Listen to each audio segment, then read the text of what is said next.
list of all the calls. So this one is the 428 call. We have our next call 5/12. So May 12th, it will still be on a Tuesday, but we're actually changing the time to PM. So I believe I changed it to 8:30 PM Eastern time.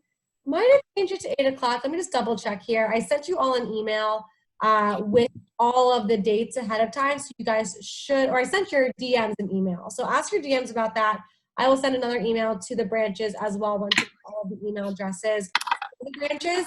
But if you just look at the Facebook group, you'll see that all of the dates are on there. They're always Tuesdays. It's usually the second Tuesday and the fourth Tuesday of every month.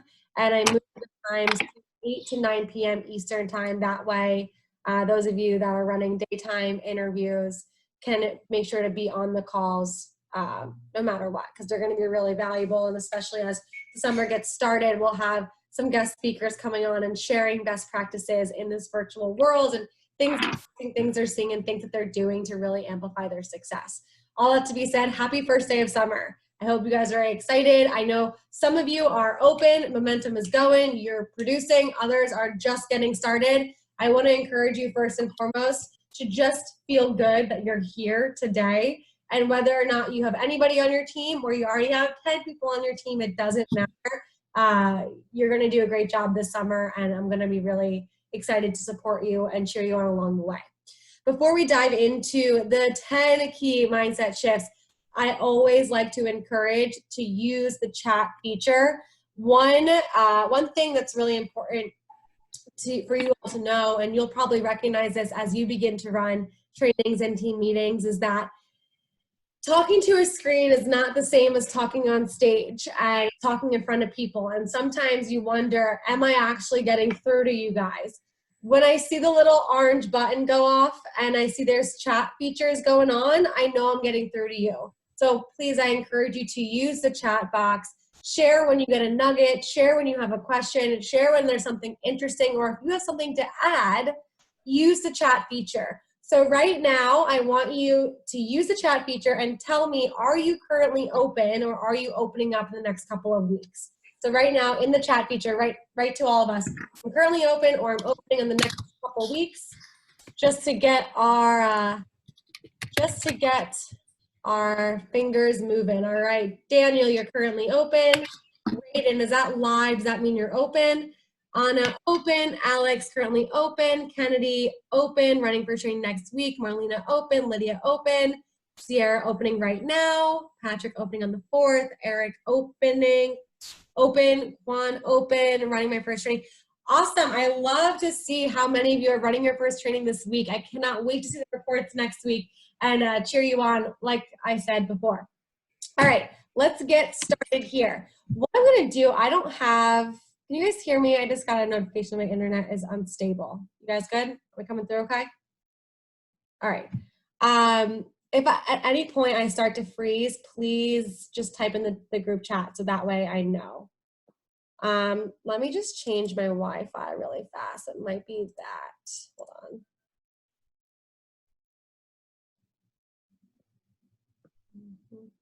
Okay, I just changed my Wi-Fi, so am I okay now? Am I coming through to all of you guys, or am I cutting up? Okay, all right.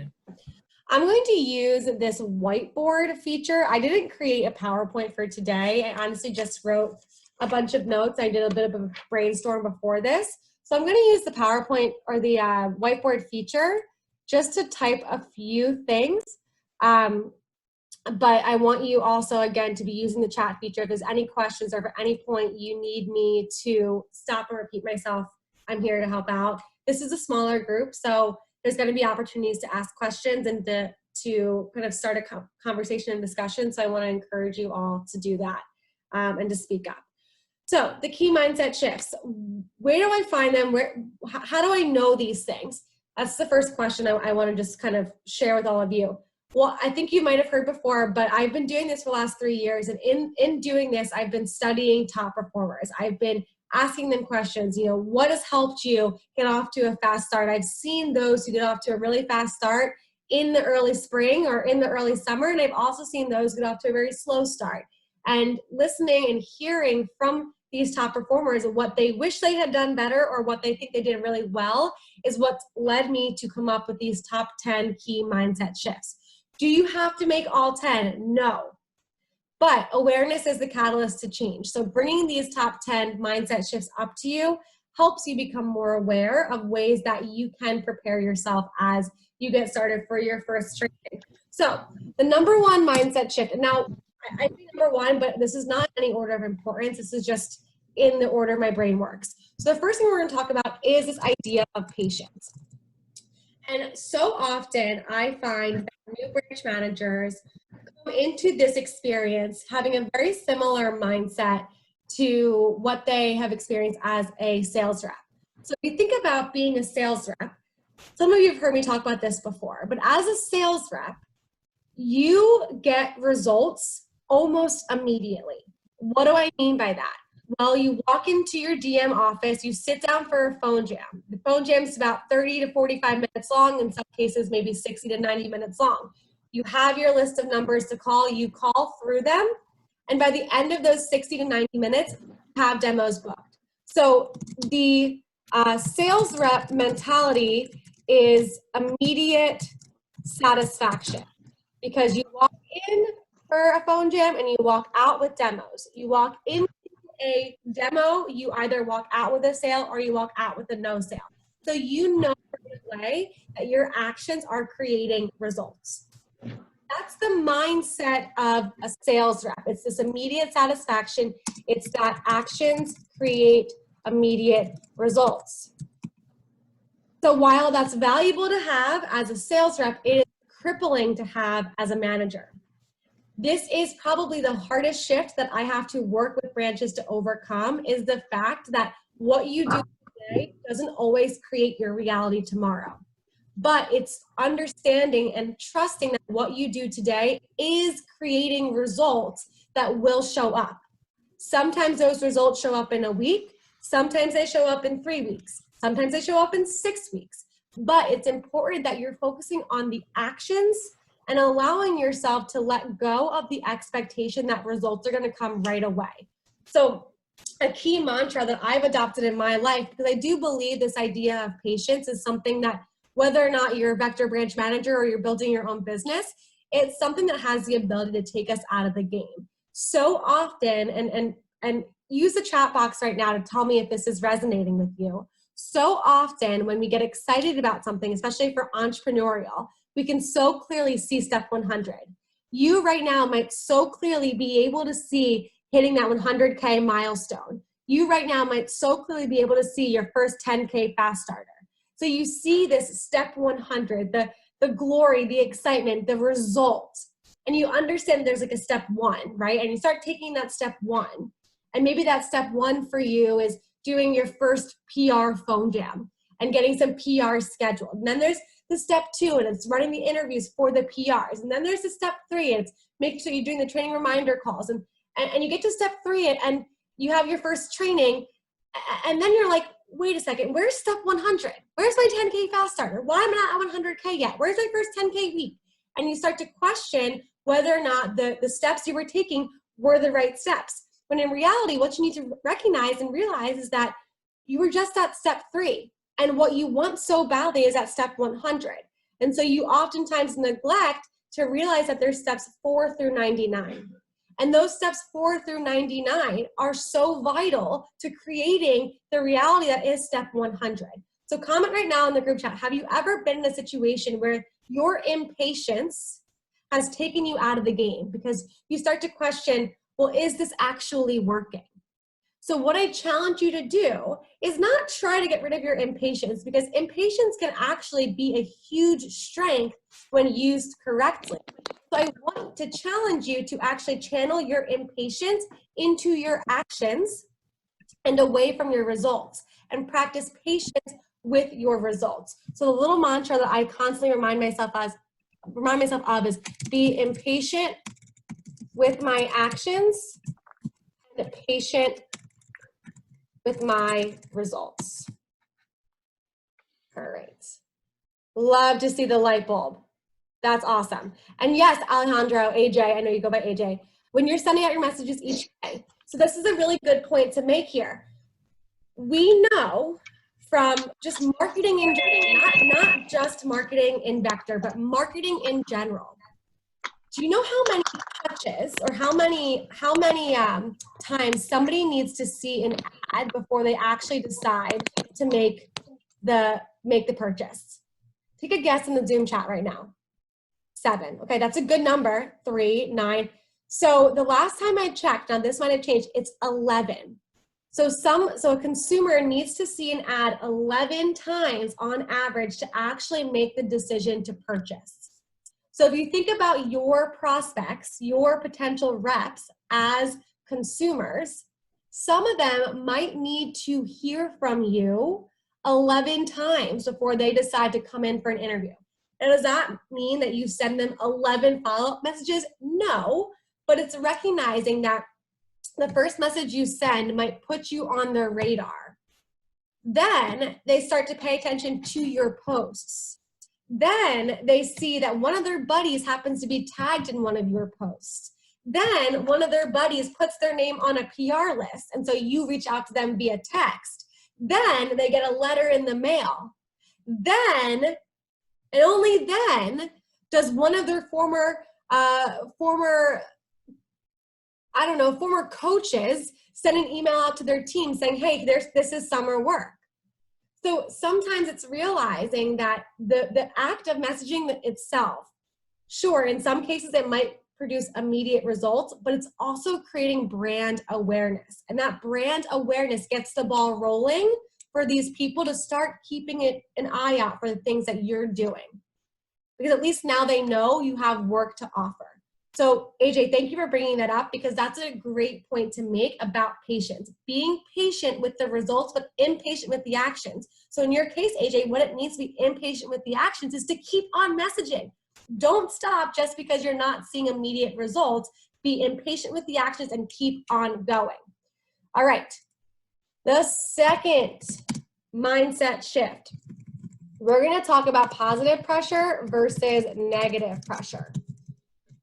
So I was talking with a branch this morning on my office hours, and she was sharing with me how she is really nervous about her first training. And she feels like, you know, because she has been around the longest out of all of her fellow branches in her division, that there's this pressure on herself to really perform at a high level. And I also talked to another branch, actually one of them is on here, and he was talking to me about just putting this external pressure on himself. And oftentimes this external pressure comes in the form of perfectionist.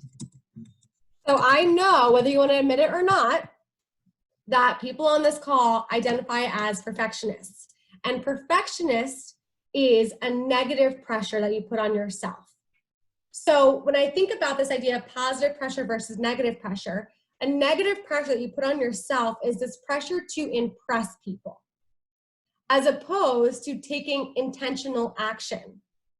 And this negative pressure is this almost like gritted, like frustrated way of being, where you just want everything to happen the way that it's supposed to, as opposed to putting pressure on yourself from a positive angle, like let's get things done. Let's cross off the to-do list. Let's do things from a place of excellence, not from a place of perfection. So I think about this as perfectionist versus excellence. So if you think about a perfectionist mindset, it is an all or nothing mindset. Either it's perfect or it's not. So when you put this perfectionist, this negative pressure on yourself to show up and be perfect, you are giving yourself a 1% chance of success. Because there's only one outcome that can be perfect, right? And that's the perfect outcome. But when you act from a place of excellence, it is a way of being. And as opposed to focusing on the result, which is what perfectionists do, because perfectionists are really concerned by how they appear to others. Therefore, they only focus on the result because that's the only thing that others can judge them on, right? It's the result. But somebody who's acting from a place of excellence can focus on excelling in their actions and asking themselves, did I give 100% today? So an excellence, someone who's focusing on excellence, asks themselves at the end of every day, did I give 100% today? As opposed to, was today perfect? Because reality check, it's not going to be. And so making sure that you're thinking about the positive pressure that you allow yourself to feel, which is based on your actions and putting your best foot forward. The negative pressure that oftentimes branches feel is like this pressure they have to be the absolute best from a results standpoint. I encourage you to act in your best self, but release the need to be the best, because trusting in the idea of acting as your best self will lead to your best results. So I'll say that again. If you can trust that acting in your best self can lead to your best results, you will live a lot more, oh, that's grammatically correct. You will live a much more fulfilled life. Because when you're acting from a place of, I need to impress everybody, it's almost as if you're walking through life with clenched fists, because you have this hold on a reality that's perfect, but that's not real. So I want you right now to clench your fists really hard like this and ask yourself, is this how I want to live through my life? Is this how I want to show up every day? And I hope in the majority of answers, it's a no. So when you can release the pressure of showing up, or release the pressure of being the absolute best or impressing everybody around you, and instead focus on how you can act the best, well, that's when you really start to see valuable results. Okay, the third mindset shift, giving yourself grace. This kind of piggybacks off of this positive pressure versus negative pressure. And what I see happen with a lot of our branches and our new DMs is that in the first couple of weeks, that's really where they start to kind of fall apart in a way, in a very, very endearing way, where they get frustrated at themselves because, again, they're living from this place of negative pressure of trying to impress everybody around them, and they get frustrated at themselves when they mess up. They think their first training has to be their absolute best training, and therefore when it's not, it pisses them off and they start to question, well, why am I doing this? Or am I even good at this? Or is this even worth it? Even if their second training stinks, same questions. And then they're living from a place of frustration as opposed to a place of how can I get better? So when you don't give yourself grace, you live from a place of frustration. And that affects how you show up to your people.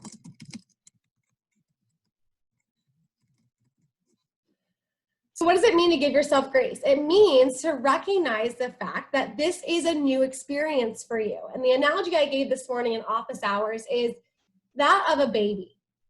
And I'm not comparing you guys to babies in a poor way, but I'm encouraging you to think about yourself as a new toddler learning how to walk.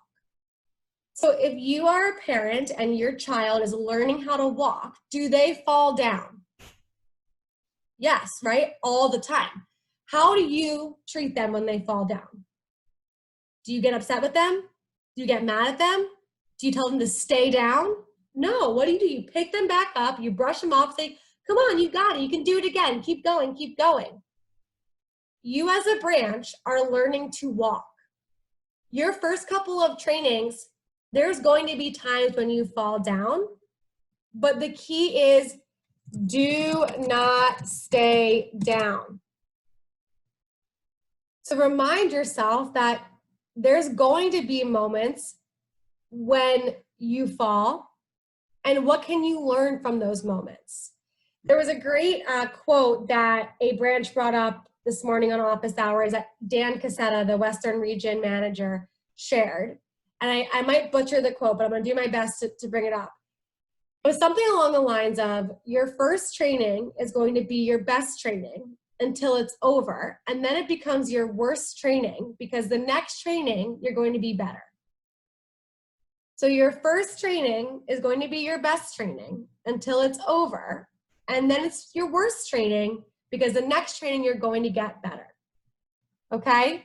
So just remembering that it's okay to make mistakes in the beginning. In fact, it's always okay to make mistakes as long as you take the time to learn from them. Okay. Fourth key mindset shift. Action first. What does that mean? So, oftentimes, and what you'll notice, by the way, with all of these key mindset shifts, a lot of them kind of blend together. And when you focus on one, some of the other ones get better as well. So what does it mean with action first? Well, oftentimes I see branches obsessing over the results and they're not obsessing over the action. They're so focused on why they weren't on the sales report or why this person didn't sell, as opposed to asking themselves, how can I teach people better? Or how can I recruit more? And it's also really important to recognize that the results are the output, but the action, results are the output and action is the input. So there's no possible way that you can get the results that you want unless you focus on action first. And here's a really big key to take away. When you're starting to feel stressed, there are 3 ways that you can handle stress.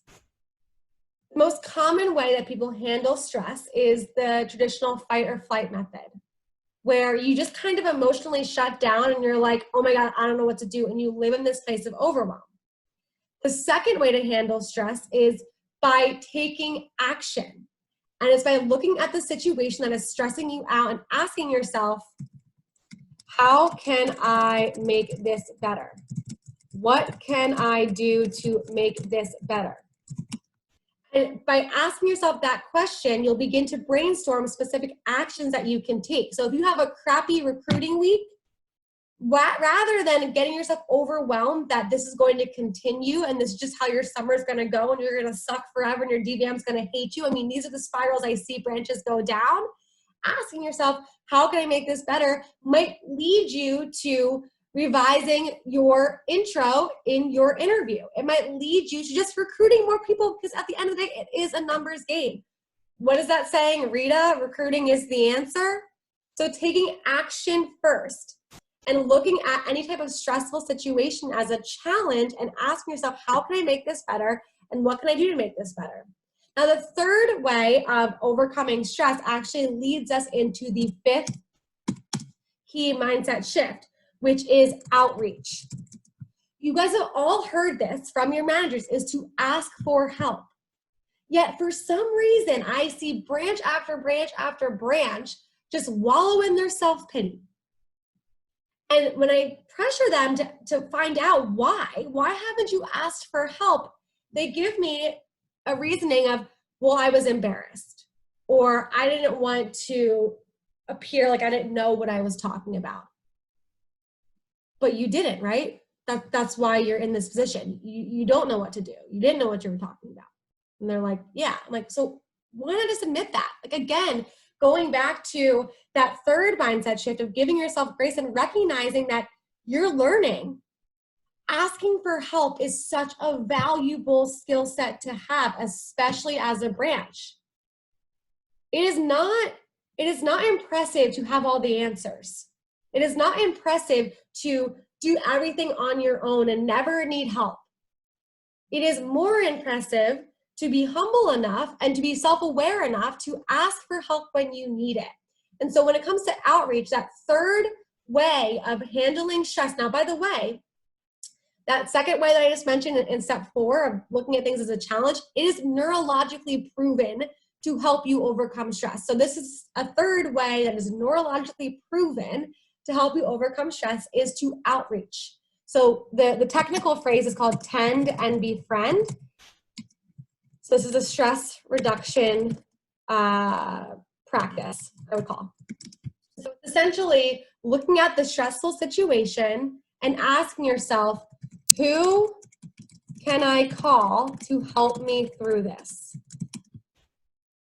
And this is why, by the way, we in Vector place such heavy precedence on coaching. That's why I'm in my position, is to help you work through things that sometimes you can't always do on your own. And so our best and our top people, they're not doing it on their own. They're leaning on their DVMs. They're leaning on me. They're leaning on Trent Booth. They're leaning on their district managers. They're leaning on their peers. And they're acknowledging when they don't have the answer, but they don't stop there. They go that next step and say, who can I reach out to that does have the answer? Okay, before I go into the second half of this, I want to kind of come up for some air, and I want to ask any questions, or does anybody have a question or a thought or a comment on what we just covered so far in these first 5 mindset shifts? When you're asking for help, is there such thing as asking for too much help? I think that's on a situational basis, Raiden. Is that how you pronounce your name, by the way, Raiden? Yeah. Okay, cool. That's a cool name, by the way. Thank you. I would suggest that in asking for help, here's a really good way to do it. So when you have the question, before you reach out to that person that you're going to reach out to, brainstorm 3 possible solutions. That way, when you reach out to that person, you actually have some context to work on. So it might be something like, you reach out to me, you say, hey, Shelby, I'm facing this situation where I am, I'm having really low show to my social media recruiting assistant trainings. And what would be helpful is if you come to me and say, here are 3 things that I think might be causing it, and here are 3 things I'm thinking about doing to kind of fix it. What are your thoughts? Now, there might not always be an opportunity for you to actually think through those solutions. You might just really be like, I have no clue. But when you come with that context, it leads to a much more productive conversation. But I would err on the side of there's never too many questions, as opposed to I'm afraid to ask the question. Okay? Does that answer your question? Yeah. Cool. Any other thoughts before we go into the next 5 here? I just had a comment. Sure. I put it in the chat, but having all the answers isn't impressive. That was just nugget. Yeah, cool. I'm glad to hear that. Any other thoughts? Okay, cool. We will continue. All right, so what is number 6? 6 is releasing expectations of results and respecting the averages. Now, this could actually be 2 mindset shifts, but I wanted to keep it to 10, so I kind of combined these 2, if I'm being honest with you. So what does it mean, releasing expectations of results? I've kind of already touched a bit on this, but I thought it was important enough to make it its own mindset shift. So again, I so often see branches comparing themselves on the sales report. And you might fall victim to this upcoming week, because to be honest, some branches have already been open for the last 2 weeks. And so you'll start to get in your head about, there's no way I'm going to hit my goal. Why even bother? When in reality, focusing on the action and trusting that the action, again, going back to that 4th mindset shift, trusting that the action will lead you to the results is so much more freeing than focusing and fixating on the result itself. And here's an interesting thought. Sometimes people get so fixated on creating this one result that they put themselves in a box, and they actually limit their potential because maybe they had the ability to go far beyond that result. But because they were so fixated on that result, that's all they get to. I think about Colton Horn, for example. He was #1 branch last summer. If you listen to Dan Cassetta's Selling Knives, Changing Lives podcast, or Changing Lives, Selling Knives podcast, you'll hear that he didn't look at the standings all summer. Sure, his team let him know when they were #1 and when they were having big sales weeks, but he was not focused on the results. In fact, he wasn't focused on being #1. He was focused on building deep, valuable relationships and adding massive value. So releasing these expectations of their results is so important. Now, how does that tie into respecting the averages? I love you all. Like, I love working with branch managers, and one of the reasons why is because I will get these phone calls, and it happened earlier today where someone was worried that they weren't doing a good job because they had 2 reps that weren't selling at the rate that his other 3 reps were. And what I came to find out was that he launched 5, and 3 of those 5 had reached their first promotion in their first weekend. The other 2 hadn't. And I love the question, and that's the right question to ask, but it's also important to recognize that not everybody is going to hit the gates running. And in fact, what he had created out of his training was above average. To have your first 3 people hit your first promo in their first weekend, that's more than 50%. That's above average. And so recognizing that there's going to be moments when you think it's you think you're the problem, but in reality, it's just the average. That's why we have the averages there. So I remember there was a branch 2 summers ago that called me in a sheer panic because somebody quit on him. And he was like, what am I doing wrong? I suck at this. Like, what books do I need to read? What trainings do I need to read? And I was like, you don't have to read anything. People quit. Like, that's part of the position. People quit. Now, I want to be very clear. I'm not suggesting that you respect the averages from a place of mediocrity. It's great to ask the questions of how can I get better to increase my averages, but recognizing that people are going to quit on you. There's going to be some no-shows. It's okay. You don't need to go into a frenzy of what am I doing wrong? And also using the averages as a baseline to show you when there's a lot of room for improvement. So if you know that the average show to training is 75% and you're getting 50, then that's a great baseline for, okay, how can I get better? That's a good question. But if the average is 75% and you're getting 80 and you're fixating on the 20% that doesn't show up, that's a waste of your time.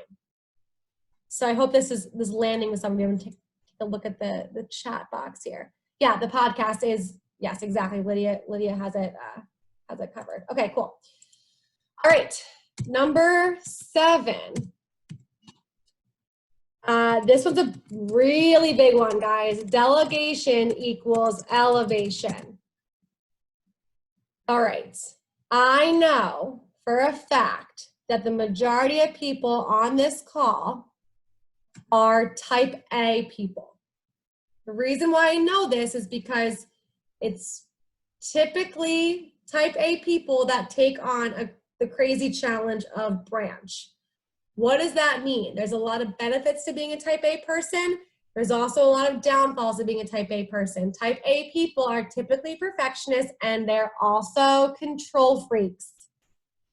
I'm not going to have you out yourself right now, but I want to ask yourself, am I a control freak? Chances are you are. Now, there's not anything inherently wrong with that. It means that you like things done a certain way. But when it comes to running your office, it's important to acknowledge that you're going to need help from a production standpoint in your office. And so this idea that you're afraid to delegate because you're afraid to release control needs to be eliminated. Because if you think about it, and Anna was on my branch call this morning, the office hours, and she brought up a really, really great point. If you think about it, the only reason why you're here is because somebody trusted you enough to delegate responsibilities to you. And I want you to reflect back on one of the first couple of times that your district manager said, hey, do you want to run this interview? Or, hey, do you want to help out with pre-ing during the interview? Or, hey, do you want to run this workshop? That was probably really exciting for you. And so if you think about it, when you delegate to others, you actually elevate them as leaders. Sure, are they going to be perfect right away? No, but are you striving for perfection? No. And so understanding that, sure, maybe releasing the control for the first couple of shifts or the first couple of times that they take on a workshop or they take on a phone jam, will the productivity drop a little bit? Yeah, that's likely. But then it'll eventually get better and better and better, and you'll be able to trust them. But trust is built off of sometimes taking a risk on people and working with them in the process and being okay with them not being perfect right away, but understanding that the quickest way to build leaders is to delegate to them. And more so this summer than ever before, you're going to need leaders in your office to delegate to, because to be honest, I have a feeling that many of you on this call are going to be recruiting in the hundreds. And you as a singular branch manager, there is no way, I don't care how great you are, working with over 100 people by yourself is going to be really hard. So remembering that delegation is elevation, and to release the control and be okay with people learning and figuring it out along the way. Please excuse all of my spelling errors during this along the way. Here's a quick nugget as to how you can delegate properly. So oftentimes people make up excuses as to why they can't delegate because they don't have time. That's a lie. You do have the time, you just have to set it up properly. How does this work? Let's say that you want to begin delegating phone jams to an AM. Well, you'll talk to them a little bit ahead of time and say, hey, I want you to watch how I kick off this phone jam and how I run this phone jam as if you're going to do it.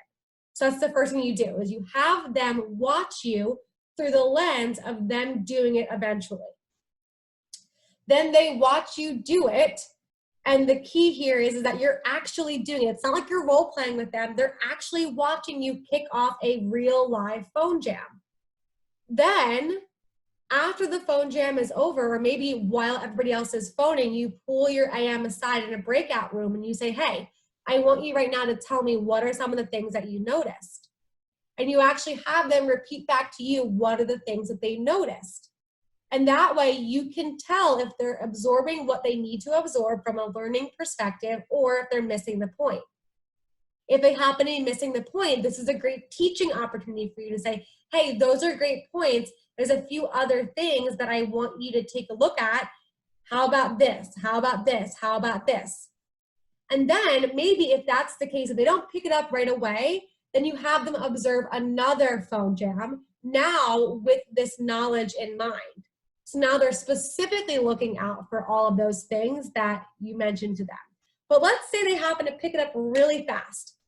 Great, okay, awesome. So I'm really glad you watched that. Do you feel confident in kicking off the next phone jam? That's a key question. Do you feel confident in doing that? You get their buy-in, they say yes, okay, great. Then you have them kick off the next phone jam, but they're not alone, you're right there with them.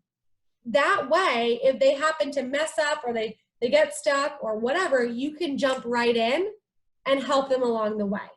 But you're observing them do it, and then after they do it, you pull them aside again and you give them feedback. You do it in the Oreo method where it's good, constructive, good. Hey, I loved how you brought the energy. If I could give a few pieces of feedback, the first thing I would make sure that you do is that you're really specific about the expectations.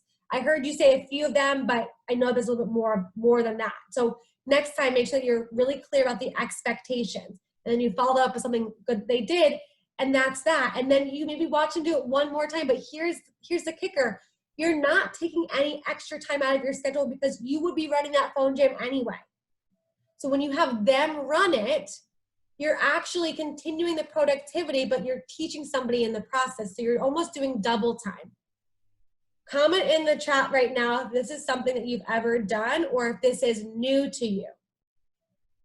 But this is a great method for delegation. And then after they've run their first or second, you again debrief with them and then you ask, hey, are you comfortable taking this on your own time? And when they get to a point where they say, yes, I'm comfortable, that's when you can feel great that you can now delegate and feel comfortable releasing that control. Okay, number 8. Not everyone is going to be like you. This is a really big learning curve that all of our branches go through. And I went through it myself. I remember when I was putting together my CAP session or my business plan, I said to my DVM, and I know that all of you are past this point, but I'm gonna tell this story just to set up my point here. I told my DVM that my goal was to do 150,000.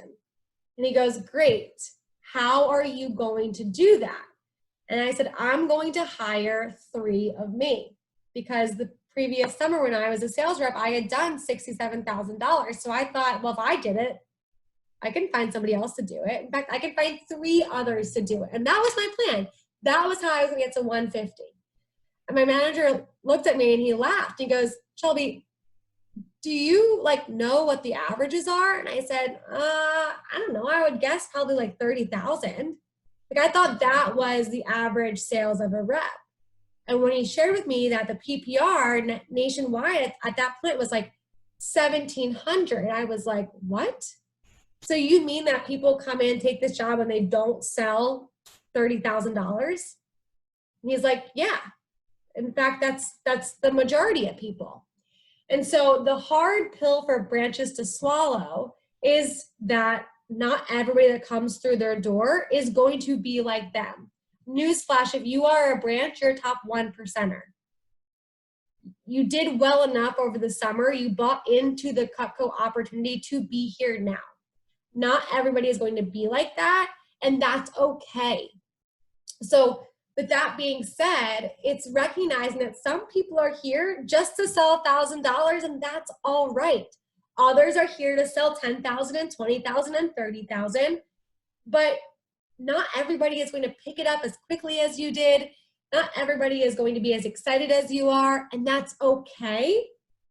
This is where the real learning experience of being a branch comes in, is when you learn how to work with other people that are different than you, that have different motivations than you, that have different energy levels than you, that have different networks than you.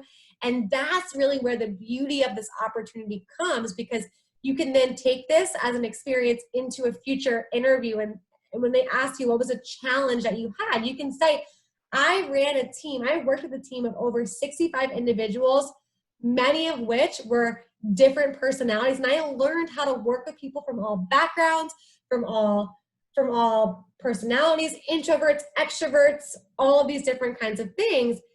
And that's a really good learning experience. Okay, number 9.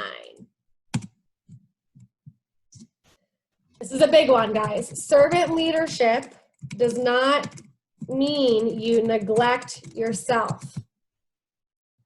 I'm going to say that again. Servant leadership does not mean you neglect yourself.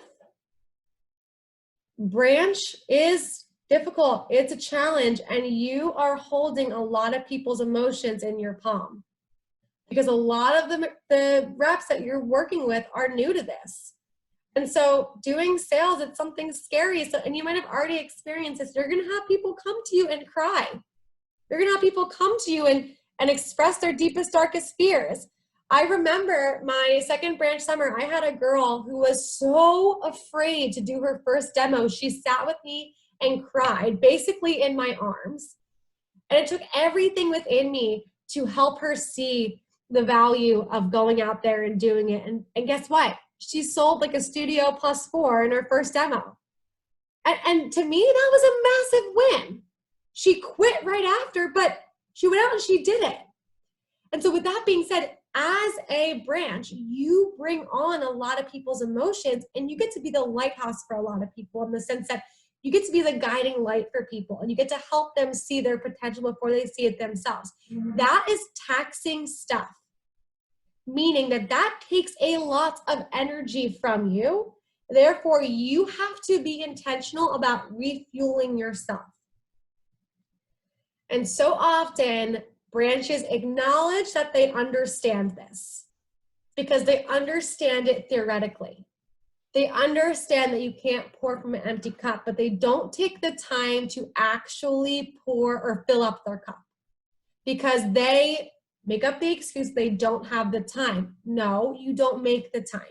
There's a difference between not having the time and not making the time. Newsflash, you can take 15 minutes every 3 hours to go outside. The world is not going to come crashing down around you. You might need to readjust your schedule a little bit, but you can do it if being outdoors is really important for you. Newsflash, you don't have to answer the phone at 11 p.m. at night to do a PDI call. You can turn your phone off at 9 p.m. and let your branches or let your new reps know, hey, I don't answer my phone after 9 p.m. If it's an absolute emergency, you can text me, absolute emergency, and that's the only case. But other than that, I don't. If working out is important to you, well, make time to work out. If eating healthy is important to you, make time to eat healthy. Here's the reality.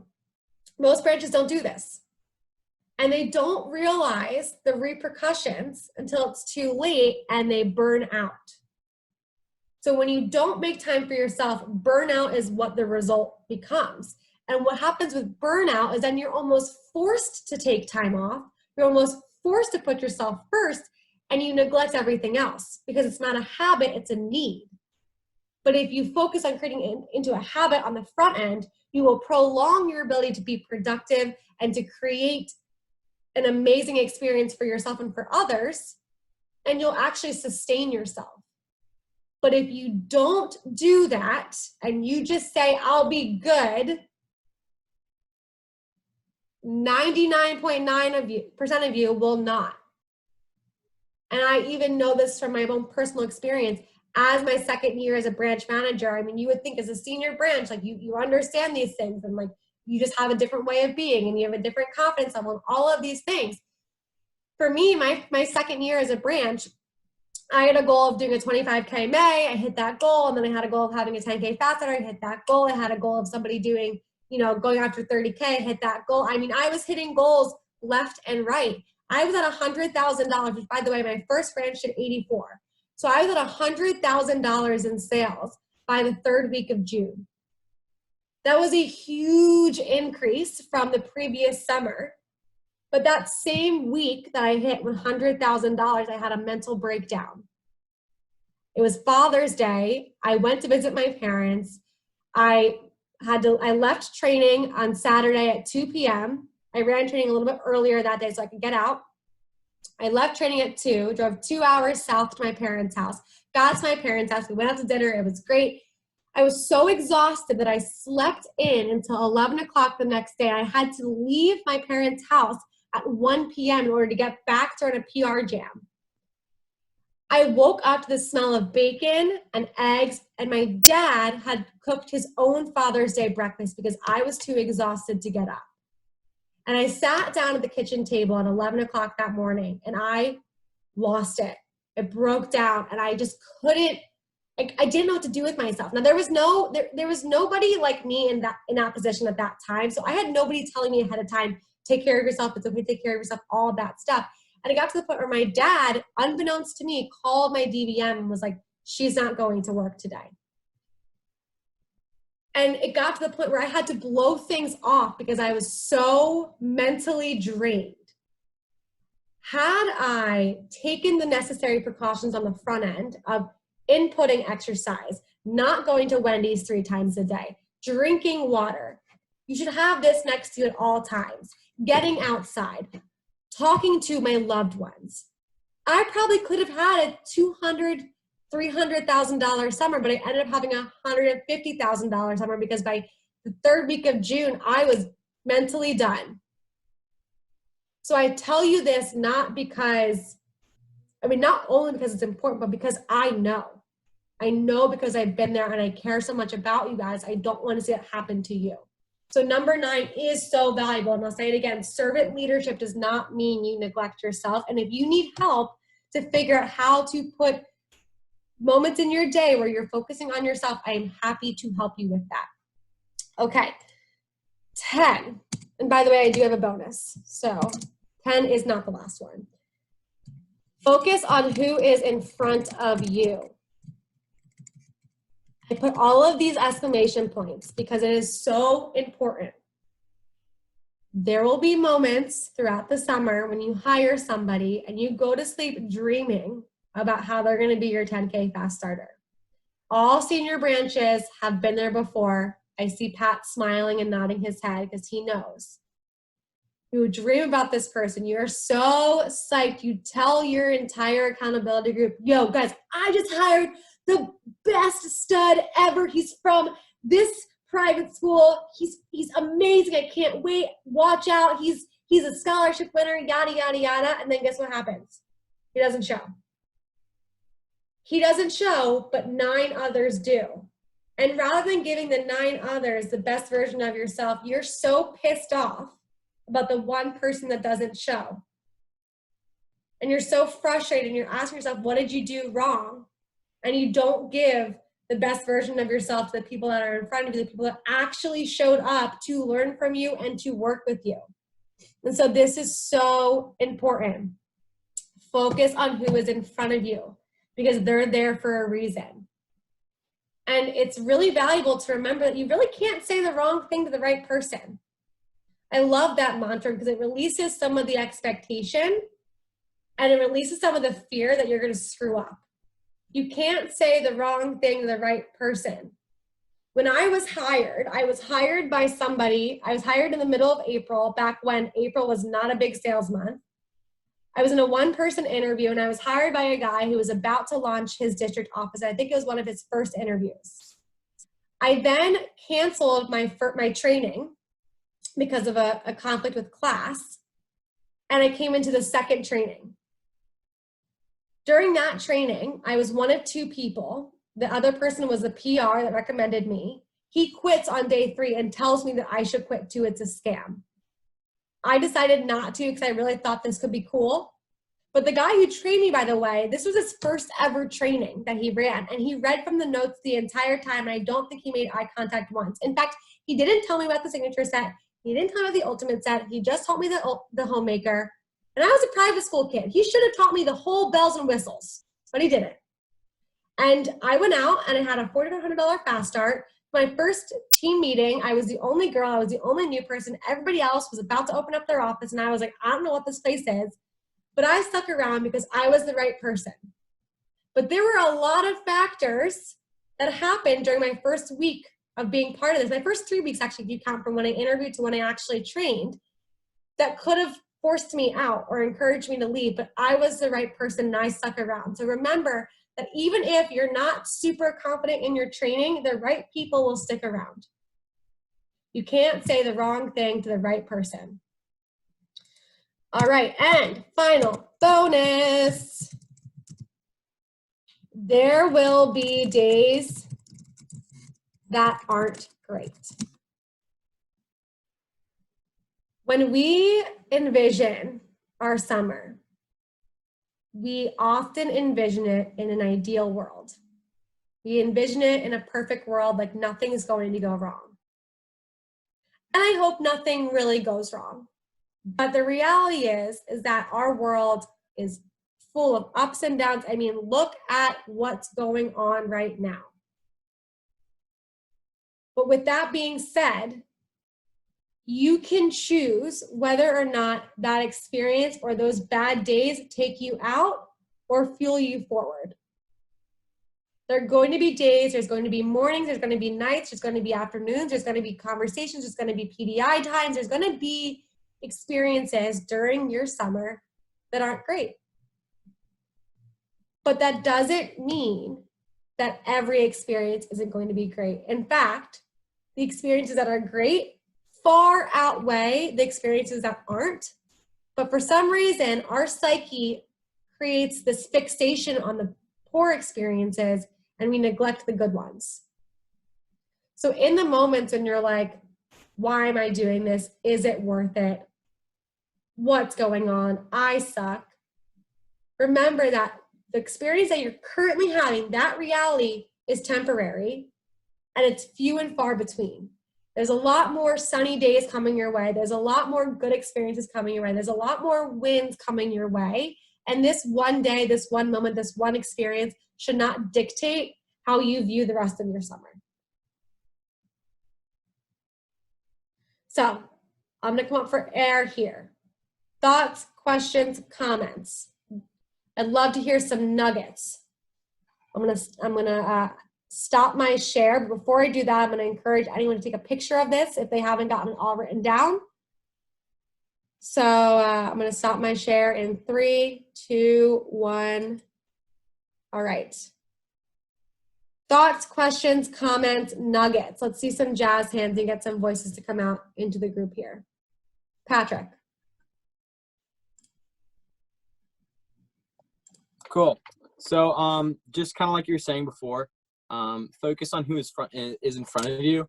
Like there were definitely like 6 kids last summer who I was like, they're all just gonna sell 10K, and then that's like half my summer goal there. Boom, just need them.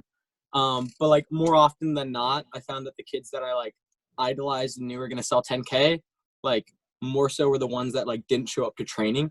So kind of like you put all your eggs in one basket, like emotional eggs, I guess you could say, in one basket, and then they didn't show. And there were definitely some trainings where that happened. And then that first day of training, like didn't give my best to the kids who were in front of me, whether it was a big or a small class. And then I remember one specific, and that kid ended up selling like 11K. But I was bummed out because this one kid who didn't even show up to day 1, like didn't show. And then he became my IM, and, you know, just who's in front of you. And on that note, Pat, it's important to remember that they're not studs until they're studs. So often we like paint this picture of this person to be amazing, and you don't even know them yet. Like they could be the worst person in the world, and like you'd be happy that they didn't show up. So remember, they're not studs until they're studs. What are some other points, thoughts that seem to resonate with a lot of people? I saw some laughs there. Lydia, go ahead. I wanted to like reemphasize your point of like taking care of yourself, because I think that was my biggest regret from last summer, is that I just literally got like so drained. It was so bad. Like I had to have my 2 a.m.s like run SC2 basically for those last 2 weeks because I was just so sick that I couldn't do it. So obviously like that was an unfortunate time that it happened, but like even taking like half of a Sunday off would have helped me so much. And I think it was hard for me to realize that like with my perfectionism, I wanted to like keep working. And I was like, if I lose half of a day, then I could be scheduling people in that, or like I could be doing this and that. But like that half a day would have helped me like regain so much mental energy to like be way better for the people that I did have. And I just wasn't realizing that. Yeah, I need to remember too, that's a great point. Thank you for bringing that up, Lydia. If you are feeling emotionally drained, that's usually an indication that you need to take some time for yourself. And that might be an hour, it might be a half of a day. And it's valuable to do that because sure, could you have been setting PRs during that time? Yes, but if you're so mentally drained that like you get frustrated after every call, how are you going to show up to those people on the other line? And instead, if you can say, I'm going to take this morning to just recuperate, and I'm going to PR call this afternoon after I've given myself some time, the energy level that you're going to bring to that is going to be so much better than if you're just like forcing yourself to do it because that's what you have to do. The reality is you can find a way to schedule it in. And that's why I always encourage taking time throughout the day to get outside. And sometimes you can just do a PC over the phone. And now more than ever, you can do a PC over the phone and be outside for a walk. I don't think, maybe it was Katarina. I'm not sure. Katarina, when we were talking last on the call, did I tell you to go outside with me? Was that you? Katarina? You're muted. It just cut out as soon as you started talking. Sorry. When we had a call a couple weeks ago, did we go on a walk together or was that somebody else? That was somebody else. Okay, so I would love to go on a walk with you though, Shelby. I had a call with the branch and she said, you know, I'm already feeling stressed. And I go, okay, well, when's the last time you got outside? She's like, I can't remember. And I'm like, well, I'm literally putting my sneakers on right now. Let's go for a walk together. And we talked while going for a walk. And that way we rejuvenated ourselves while also getting things done. So you guys can do that. So thanks for bringing that up, Lydia. AJ, I thought you put your hands up, right? Yeah, I already put it in the chat, and it was kind of a little bit of, again, what Patrick said, but that really resounded with me on be there for the people in front of you, just because that kind of was my mindset, actually. I have my training coming up this weekend, and this week and last week, I've spent just the entire time just building up my first training, and so I've definitely had a lot of people come across where I have definitely built them up in my head to be fantastic and great and all that, and so it was a good just reality check for me there. Just to show for the people that do show up, no matter what. Other than that, the other thing that really resounded with me was actually your number 2 mindset shift, which was like positive pressure versus negative pressure, and just how I kind of like how you put it, how negative pressure is like the pressure to impress when really you should use the pressure that you have to kind of push you to excellence, not push you up push you up instead of pull you down kind of thing. So. Awesome. Thank you. I think I saw, Kennedy, go ahead. I think the biggest one for me was number 8. Not everyone's going to be like you. I'm sure, like you said, like everyone who's opening a branch did fantastic, and is the top 1%. Like I sold 21K in my fast start. And for me, people not doing that is weird. Like I just expected that everyone did that always, and everyone did those numbers and went that hard. So it's like, as I found myself training to like open an office, and even now I'm going to have to keep reminding myself, it's like, expect like what the PPR is, expect the average. And if you get someone great, and train them to be great, but you can train them all to be great and have them not do the numbers you did. Yeah. And also like you all put your business plans together with a lower PPR. So remember that your plan takes into consideration like a $1,500 PPR, at least for most of you. I would assume that was kind of what your DVM walks you through to do. So that's why it's so valuable to focus on the numbers, like the recruiting numbers, because then you're really covering your bases. And of course, you want those 10K people because that's what makes the average, but you also need the $1,000 people. You also need the $2,000 people. You also need the $300 people that give you 1,500 PRs. So recognizing that not everyone's going to be a 21K fast starter, which I mean, that's an amazing number. And if you can replicate that in many ways, like that's incredible. But it's important to know that not everyone's going to be that way. Kavi, I saw that you had a. I just wanted to kind of reiterate point number 1, or mindset shift number 1, which is just about patience, because it's extremely important to realize, and we kind of talked about this on our office hours, about how like branches kind of like you kind of compared it to like a farmer's kind of analogy, whereas a rep, like you have instant gratitude, right? You go, you sell, you make your commission, and that's it. Whereas a rep or when you're a branch manager, you have to plant the seeds, and that's kind of like what you do when you recruit them. But there's also a million other things that you have to do to make sure that they, sprout and grow to their maximized potential. So for me, it really hit hard last summer when I had a really hard time getting started, because I'm someone that has trouble focusing on the actions without getting rewarded instantly. So just focusing on the actions, being impatient being impatient with your actions and patient with the results is extremely key, because if you just focus on the results while putting in the work, you're just going to become frustrated and feel like you're overworking yourself. But you just kind of look at it like the farmer's analogy. Thank you for sharing that. And I shared this on the office hours on last Thursday, and I'll share this again. When I was a senior branch, I had a big competitor who I ended up at 152 and he ended up at 148 that summer.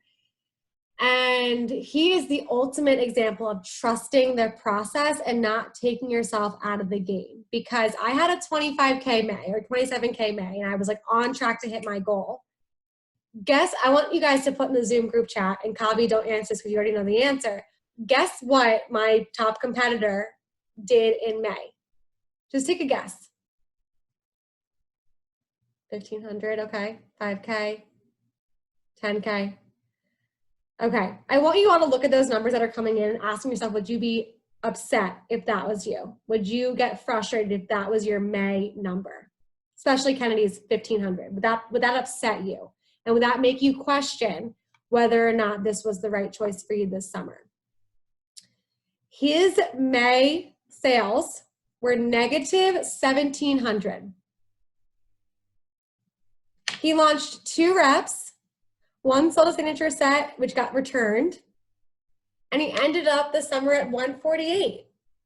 So it's so critical that you trust the process and remember that your May does not define your summer. And what he did really well was remembering that it's a numbers game, so he just needs to recruit more people and keep a positive attitude. All right, couple other, I can stay on for a little bit longer. You guys can jump off if you need to, but any other thoughts, comments, questions?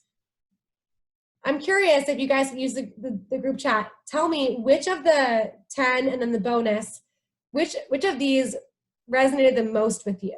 If you look at this list right now, which were the ones that you needed to hear the most of? Hey Shelby, I just had one question about positive pressure versus negative pressure. Sure. I know that you were talking about ourselves, but how do you put that onto their reps? Like do you just use the same analogy that you use in ourselves and kind of tell that to your reps? Yeah, well, I think it's really important with your reps that you're always focusing on the action first. Because if you're focusing on the action first, then you're giving them a much better chance of creating healthy habits. Because we know we have reps that could go out and do 1 demo and sell $1,000. But if we focus on them doing 5 demos a week, then we increase their chances of selling 5,000. But if we just say, yeah, like sell $1,000 this week, then they do 1 demo, and then when it comes time for a push period, they don't actually go as hard as they're supposed to because they're in the habit of just doing 1 demo a week. So when you really focus on the numbers first and foremost, that's going to create healthy habits. Now, there is a point where you do look at the results, right? If someone's doing 10 demos and they're not selling anything, well, that's an indicator that you need to work with them and say, hey, love that you're focusing on the action, but let's talk a little about the results because we really want to see these results be higher. So let's dive in. Here's a big key, by the way. I shared this morning on the office hours, which is why the office hours are so valuable. I shared this morning. If you have a rep that you might think is a base pay chaser, if you can't sit in on one of their demos, have them record it for you. Because they can do this on Zoom now, right? So they can record themselves, even if they're just doing a phone call with somebody else, they can set up a Zoom and have it recording, and then they can send it to you. That way you can hear it firsthand, how they're handling it, how they're working through it. But as your team is still small, there might be some time where you can actually sit in and field train with them. But does that answer your question, Rita? Yeah, it does. Yeah. Cool. So yeah, like kind of like reward the effort and not the results kind of thing. First and foremost, yes. Now, do we reward the results? Absolutely. But we also reward the effort. And that's more so than the results because we know there are some people that it takes some time to figure it out and to get used to it and to start making bigger sales. And if we're just focusing on the results, we can drive those people away. Okay. Thanks, guys. Appreciate you. No problem. Bye. Great seeing you. As any final thoughts, comments, questions? Sierra. It's Karen. I just wrote my branch name. So hi, Karen. No problem. It's a great name. I might adopt it. Actually, it's great. But I had put this in the chat, but I just wanted to say definitely focus on the people in front of you because I was the only person launched from the training class when I was new, and I thought, this job sounded weird, but the manager was authentic and he coached me. And I thought, why do you believe in me? You don't know how mediocre I am. And it just, and I think that makes a really big difference is like coaching people and really seeing them grow. And you never know. So I stuck with it. But, yeah. And also like most people, when, at least when I ask them, now they might just be saying this, but most people, when I ask them, why are they running a branch or why are they running a district? It's not to sell a lot of Cutco, it's to change people's lives. And so in that response, that is directly related to the people in front of you, not the results of the CPO, not the studs. It's just the people who are there in front of you. And so thank you for bringing that up, Karen, because that's a great point. Yeah. Any other thoughts here? Katarina. Okay, I just have like one question. So I try to, surround myself with people that, they're going off of things like this. They're like, take care of yourself. But then there are people in my division, which they're great, Carolina division, but they like just push really hard. And I'm one of those people where, you were talking about that. Like if I do that, I know at some point it's just gonna it not work out. So I was just wondering, how do I still like learn and coach, like get coached from these people and still, reach out to them without like letting how they do things, also be like how I do things. Does that make sense? Yeah, that makes a lot of sense. And I mean, we have it across the board in Vector of, there's a lot of different thoughts on productivity, and a lot of people don't value. So here's the thing. And some of you on this call might be like, you know what, I can go all day, every day, and I'm good. And if you know that about yourself, great, do it. If that works for you, that works for you. I know for myself, and I know for a lot of the branches I've coached before, that it doesn't always work. And so, Katarina, if you know that you need to prioritize yourself in certain ways, then you remind yourself of that, and you put those boundaries up. So if someone's telling you to answer the phone at 11 o'clock at night, feel free to ask them why. Like, what is going to happen at 11 o'clock at night that can't happen at 8 o'clock in the morning? Now, they might be like, well, if they're a 10K fast starter, well, that's a different question. They might say, well, if it's an SC2 push, that's a different question. I had a 10K fast starter and I did answer the phone past 10 p.m. at night because I genuinely wanted to. I genuinely wanted to be there for her. But that same summer, I also answered the phone at 11 o'clock at night for people to tell me that, their aunt thinks this is a scam and they didn't buy anything. In fact, like they're really trying to convince. And that was not helpful. So you pick and choose when you can answer your phone after a certain time. And you also acknowledge if you think you need some time off. Now that right there is, I have to put a really big asterisk on here. You deciding on Monday morning that you need to take Monday afternoon off is not okay. But if you know that you need a few extra hours to catch up on your sleep and you plan 4, 5, 6 days ahead for that, that's a different story. Because the fear that I have and that I know a lot of the leaders share is that people will abuse the self-care thing and say, well, I need 10 hours of sleep every night and I need 5 hours of me time every day. And then it's their reasoning why they don't get their things done. But as long as you get your work done and you do it to your level of excellence, again, going back to number 2 about excelling and choosing to ask yourself, did I give myself 100% every day? Then that gives you the space to be okay with the work you put out because you planned for it and okay, I can take a few hours on Sunday morning to relax because I have planned to do that. Does that make sense? And I'm happy to help you with that too, Katarina. If you need to look at your schedule and figure out where can I take a 15-minute walk or how can I plan for, maybe a morning to myself. But I would suggest when it comes to mornings to yourself, Sundays are probably the best time to do that, as opposed to a Wednesday or a Thursday when recruiting and interviews and training take precedence. So just being intentional and intelligent about that. Alex. Cool. And I guess something just to add on is that I think maybe someone could get use out of over here in my DM out here in Fort Collins. He makes us make something called the critical 6 is what he calls it. And so basically you take time to just really think about what the top 6 things you need to get done for the day are. And that once you finish those things off, then it's okay to like take a walk or take your break or something like that. And that's just like if you're looking at it more for like, oh, like a work side of it. But the critical sick stuff can also go like, hey, well, today I want to take this long on a walk, or I want to eat at these times or something like that. So I've really found that to be useful. So I'll make my critical six like the day before. And if I notice on there that something I could do in like 15-20 minutes, I'll just do it real quick. And then it just gives me a little extra time to like watch an extra YouTube video or something the next day or something like that.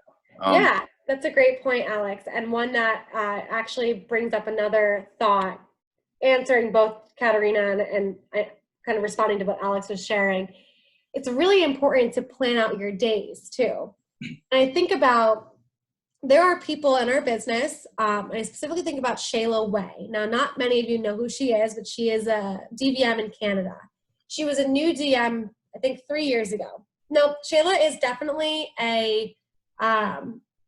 she is I would call her like a rare bird, in the sense that her experience with Vector is a lot different than most new managers. She was a pilot sales manager with Angie McDougall, who's the region manager of Canada for 5 years, and she worked as an SPM for a few years. So she's really been able to grow up in the business, but she decided to open up a new district office after a few years as an SPM. So it's essentially like, Travis Griffin or Dan Miller or Brian Winans or Gilbert Gonzalez opening up a district office. So she has a lot more knowledge than maybe the normal new DM would. She's also a mom. She's got 2 kids, young age. So she opened up a new DM office while still having to juggle the responsibilities of a mom. And meaning she needed to be home at a certain hour to tuck her kids into bed. Meaning that she needed to still spend time with her kids and play the mom role. And so I asked her at SLC, I'm like, Shayla, how in the world did you run? And she was also the #1 recruiter in all of North America. She recruited 400 people her first year open. I asked her, how did you do that? And she goes, I planned for it and I delegated. I knew that there was no possible way that I could run this business and allow myself as a mom to suffer. Being a mom was so important to her that she had to find a way to juggle both. And she was able to do it. But what happens for a lot of our new managers is that they have no other responsibilities, which is fine. I'm not suggesting that you take on other responsibilities this summer. I'm not suggesting that at all. But oftentimes, because this is our only responsibility this summer, we procrastinate in the sense of in the morning, we give ourselves the excuse, I can do it later. Then later comes and we're like, shoot, I have 7 things to do later. And in the morning when you procrastinated, you weren't procrastinating with self-care things. You were just procrastinating with BS. Things like looking on Instagram, looking on YouTube, like just kind of walking around your house, going to the fridge 17 times in an hour. You weren't doing things that were productive. So when you can plan to be productive in the morning, knowing that in the afternoon, for an hour, you're going to go take your dog for a walk and hang out at the park there. So for Shayla, she knew she had to be home some nights by 5 p.m. Therefore, she didn't have time to just procrastinate in the morning. So when you plan to get things done and you abide by your plan, that's when you actually have the freedom to not feel guilty about doing things for yourself. Make sense, guys? Cool. Any final questions? All right, everybody. Oh, Pat, was that a bye or is that a question? Oh, wait, no. I went, hi, Benji, and then it kind of just... Oh, yeah, my dog's downstairs barking. He wants me to go play with him. Okay, everybody. Well, I'm here to help out wherever I can. Just so you all know, we have office hours every Tuesday from 9:30 to 11 Eastern time, and then Thursdays from 3 to 4:30 Eastern time. So those basically mean I'm on the Zoom. I just have it up, and whoever jumps on, and we chat, and it's great. So hope to see you guys on Thursday. And I'm always available if you want to reach out via email or Facebook Messenger. Bye, everybody.